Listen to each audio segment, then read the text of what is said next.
Hello viewers, welcome to my channel. শীতকালে বেগুন ভর্তা সবার প্রিয়। আজকে আমি আপনাদের সাথে শেয়ার করব দারুণ সুস্বাদু একটি রেসিপি, বেগুন ভাজির ভর্তা। স্কিপ না করে পুরো ভিডিওটি দেখুন, আশা করি আপনাদের ভালো লাগবে। আমার চ্যানেলের সব ভিউয়ার্স এবং সাবস্ক্রাইবারদেরকে অসংখ্য ধন্যবাদ পাশে থাকার জন্য। এই রেসিপিটি করার জন্য আমি একটি বেগুন নিয়েছি। এবার এটি পিস করে নিচ্ছি।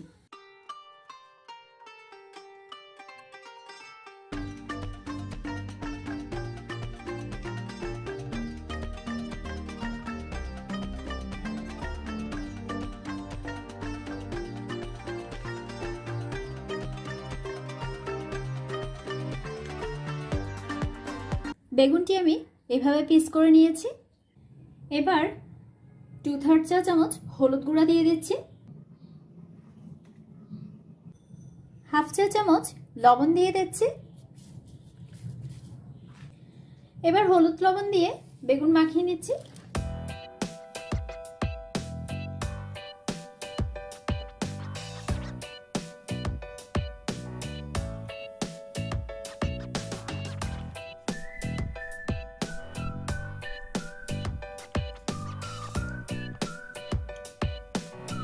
বেগুনের সবগুলো টুকরোয় হলুদ লবণ মাখিয়ে নিয়েছি।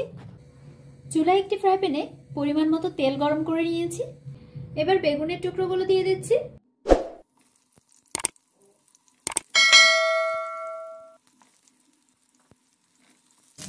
এবার চুলা লো ফ্লেমে রেখে ঢেকে দিচ্ছি।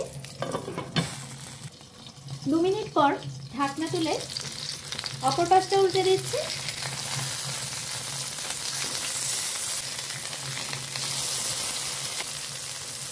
আবার ঢেকে দিচ্ছি। 2 মিনিট পর ফিরে এলাম। অপর পাশটা ফ্রাই হয়ে গেছে।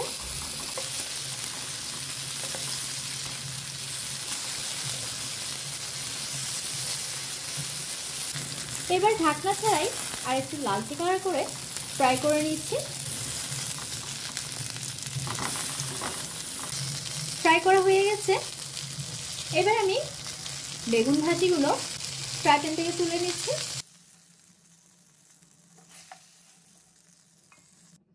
এভাবে আমি সবগুলো ফ্রাই করে নিচ্ছি। বেগুনের সবগুলো টুকরো ফ্রাই করা হয়ে গেছে। একই পাত্রে অল্প পরিমাণ তেল দিয়ে দিচ্ছি। তেল গরম হয়ে গেলে দিয়ে দিচ্ছি 2 কোয়া রসুন। ফ্রাই করে নিচ্ছি।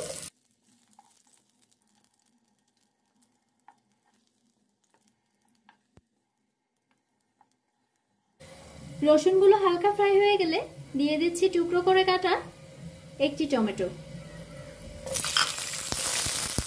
ফ্রাই করে নিচ্ছি।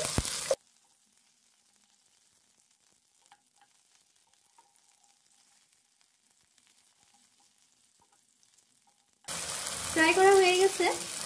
এবার তুলে নিচ্ছি। এবার আমি বেগুনের খোসাগুলো ছাড়িয়ে নিচ্ছি।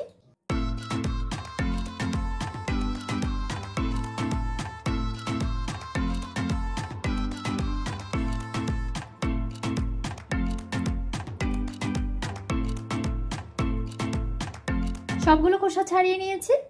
একই পাত্রে টমেটোর খোসা ছাড়িয়ে টমেটোগুলো নিয়ে নিয়েছি রসুনের কোয়াগুলো। এবার অ্যাড করে দিচ্ছি কুচি করে কাটা একটি মিডিয়াম সাইজের পেঁয়াজ।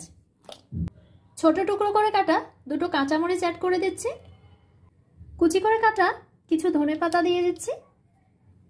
স্বাদ মতো লবণ দিয়ে দিচ্ছি। এবার একসাথে মেখে নিচ্ছি।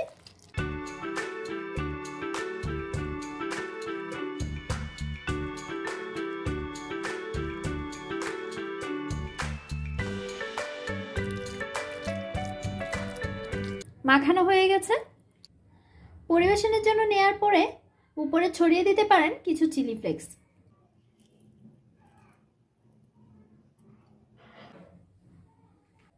তৈরি হয়ে গেল ভীষণ মজার বেগুন ভাজি ভর্তা। এই ভর্তাটি গরম ভাতের সাথে খুব মানানসই।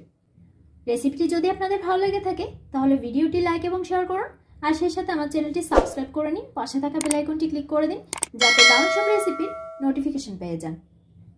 ধন্যবাদ।